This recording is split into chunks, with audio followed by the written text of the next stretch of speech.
Welcome to అన్వ్యూస్. ఏంటి ఇష్టం అసలు నాగార్జున గారు మిడ్ వీక్ ఎలిమినేషన్ అని లాస్ట్ లో చెప్పారు చూడండి. వా బుర్ర పేలిపోయింది అసలు. సూపర్ అంటే సూపర్. అది పక్కన పెట్టేస్తే ఈ రోజు సోనియా ఎలిమినేషన్ అంటే దానికన్నా ముందు స్టార్టింగ్ లో మాట్లాడుతున్నప్పుడు కానీ అంటే నేను ఎక్కడ మిమ్మల్ని ఇచ్చేసాను అన్నప్పుడు కానీ తను ఫీలింగ్ అంటే నాకు ఉండాలనిపించట్లేదు అబ్బాయిలా ఏదో చెప్పేసి అంటే బిగ్ బాస్ కి ఎదురు తిరిగి తన మీనింగ్ ఎదురు తిరిగేసి ఏదో చెప్పేసి అనిపిస్తుంది. నాకు అసలు ఉండాలనిపించట్లేదు, నాకు గట్టిగా కొడుతుంది అండి, కొట్టేస్తుంది ఆమెకి ఆల్రెడీ. సో అక్కడైతే కొంచెం బాధ అనిపించింది. బట్ ఈవెన్ దో తన హౌస్ లో ఉండడానికి అయితే అర్హురాలు కాదు. ఎందుకంటే ఆదిత్యవర్మ గారితో బిహేవ్ చేసే విధానం కానీ నామినేషన్స్ లైన్ ఏదైనా సరే తప్పు చేసే నబీల్తో కానీ ఏదైనా నామినేషన్స్ లైన్ ఎక్కడైనా ఒక లిమిట్ ఉంటుంది, లిమిట్ క్రాస్ అయిపోతుంది. మిగతా విషయంలో కూడా కోపం వస్తే లిమిట్ క్రాస్ అయిపోయి మాట్లాడుతుంది. మొన్న ప్రేరణ కిచెన్ లో ఉన్నప్పుడు వెళ్ళి ప్రేరణ ఎంత గట్టిగా అరిచింది. అక్కడ ఆ విషయం ఏమీ లేదు. సీను స్టార్టింగ్ లో బేబక్క కుక్కర్ సరిగ్గా పెట్టలేదు అని పెద్ద సీన్ చేసి నామినేషన్స్ చేసి బయటిగా పంపించేసింది. ఇలా ఒకటి కాదు రెండు కాదు తను చేసింది. ఇంకా నిఖిల్ పృథ్వీ తన మాట వినట్లేదు అని అంటుంది కదా, నామినేషన్ ఎలిమినేషన్ నుంచి బయటకు వచ్చాక నాగార్జున గారితో చెప్తుంది నా మాట ఎక్కడ వినరు అని. ఖచ్చితంగా వింటారు. అంటే తనకి ఇంకా ఎలా ఉంది అంటే తన మాట ఇంకా వినట్లేదు, ఇంకా కంట్రోల్ చేసుకోవాలని ఉంది. అంటే ఇంకా అక్కడ విష్ణుప్రియతో మాట్లాడలేదు, లేకపోతే ఆ ఫ్రెండ్స్తో వెళ్ళి మాట్లాడటం ఇవి కూడా నచ్చట్లేదు. ఇంకొకటి ఏమనుకుంటుంది అంటే అసలు నాకు ఎంత ఇది అనిపించింది అంటే నాగార్జున గారితో మాట్లాడుతూ బయటకు స్టేజ్ మీదకి వచ్చి మాట్లాడుతున్నప్పుడు యాక్చువల్లీ ఈ ఆడవాళ్ళందరికీ నిఖిల్ పృథ్వీ అటెన్షన్ కావాలి సార్, కానీ వాళ్ళేమో నన్ను పట్టించుకుంటారు, అందుకని వీళ్ళకి నచ్చగా అలా మాట్లాడుకుంటున్నారు అని చెప్తుంది. బాబోయ్ ఇంకెప్పటికీ ఇలా చదువుద్ది. ఏమై బయటకు వచ్చి అసలు ఎవరొకరు జ్ఞానోదయం చేసే వరకు మాత్రం రియలైజ్ అయితే అయ్యేటట్లేదు. అసలు ఇప్పటికి కూడా 1% అని ఏమనుకుంటుంది అంటే వీళ్ళందరూ ఇలా మాట్లాడటం వల్ల ఆడియన్స్ కి ఒక రకమైన ఇంప్రెషన్ వచ్చి ఓట్లు పడలేదు, సో నన్ను ఎలిమినేట్ చేస్తారు అనుకుంటుంది. కాదమ్మా ఇంకా చాలా ఉంది. సో అది అయితే మొత్తానికి సోనియా ఎలిమినేట్ అయిపోయింది. నేను సీతను చూస్తూనే ఉన్నాను ఎక్కడైనా ఏడ్చేస్తుందేమోనని. అప్పటికి కూడా సో నిఖిల్ ఏదో ఏడ్చినప్పుడు కప్పుడు కళ్ళని గిర్రమని తిరిగాయి. సో నిఖిల్ అయితే చాలా ఎమోషనల్ అయ్యాడు.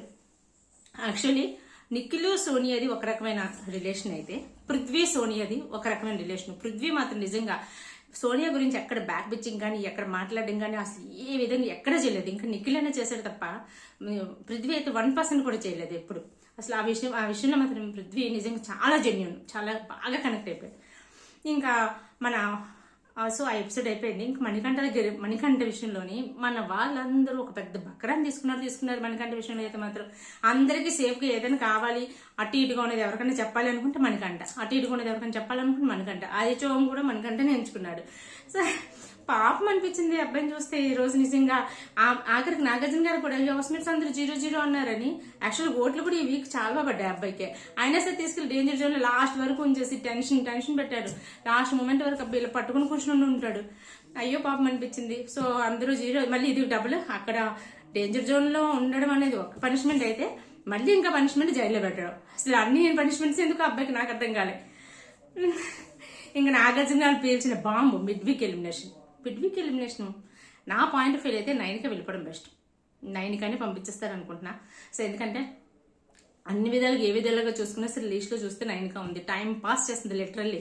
ఈ వీక్ అమ్మాయి వెళ్ళిపోవాల్సిందే, కానీ నామినేషన్స్ లేకపోవడం వల్ల నిఖిల్ వల్ల సోనియా వెళ్ళిపోయింది అనుకోవాలి. యాక్చువల్గా నిజం చెప్పాలంటే 9గా ఉండుంటే సోనియా ఆగిపోను, నేను 9గా వెళ్ళిపోనేమో. సో అంత లీస్ట్ పెర్ఫార్మెన్స్ ఇచ్చింది.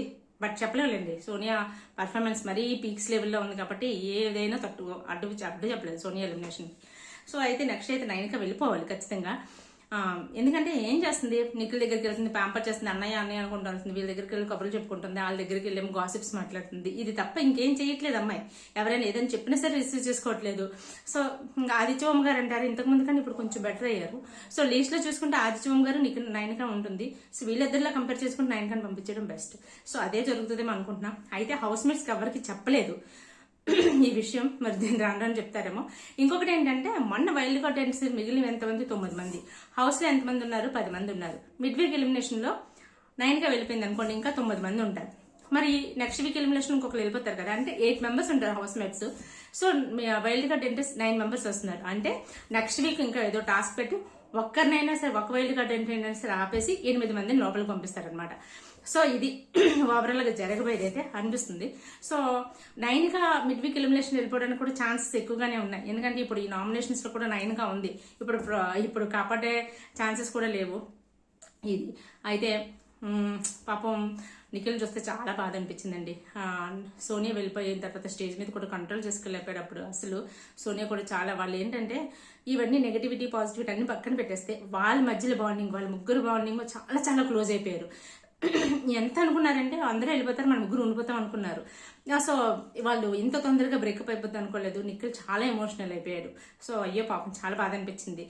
వాట్ ఎవర్ ఇట్ ఈస్, మాట విన్నాడా చేశాడా లేదా అని పక్కన పెట్టేసి, ఏ విధంగా ఫ్రెండ్షిప్ చేశాడు ఏంటి అని పక్కన పెట్టేసుకుంటే మాత్రం సో బాగా క్లోజ్ అయిపోయారు వాళ్ళందరూ, ఎమోషనల్లీ కనెక్ట్ అయిపోయారు. ఏ చిన్న విషయమైనా డిస్కషన్ చేయడం, ఎస్పెషల్లీ నిఖిల్ ప్రతి చిన్న విషయానికి సోనియా మీద డిపెండ్ అయిపోవడం, ఇవన్నీ చేయడం వల్ల మాత్రం చాలా ఎమోషనల్ అయ్యాడు. బట్ ఓకే, ఆట కాబట్టి సో రిలేషన్స్ బయటకు వచ్చిన కంటిన్యూ చేసుకోవచ్చు. ఇప్పటికైనా సరే నిఖిల్ ఆట, ఒరిజినల్ ఆట బయటకు వస్తుందేమో అని చూడాలి. ఇప్పటికి రాకపోతే ఏం చేయలేం, ఖచ్చితంగా వస్తుందని ఆశిద్దాం. సో ఈ రోజుకి కథ సమాప్తం. రేపు నామినేషన్స్ ఎలా ఉంటాయి, ఎంత హాట్ హాట్ ఉంటుందో చూద్దాం. Take care, bye. ఈ వీడియో మీకు నచ్చితే లైక్ చేసి షేర్ చేయొచ్చు కదా. అలాగే మీ అభిప్రాయం కామెంట్ చేయడం అయితే అసలు మర్చిపోకండి.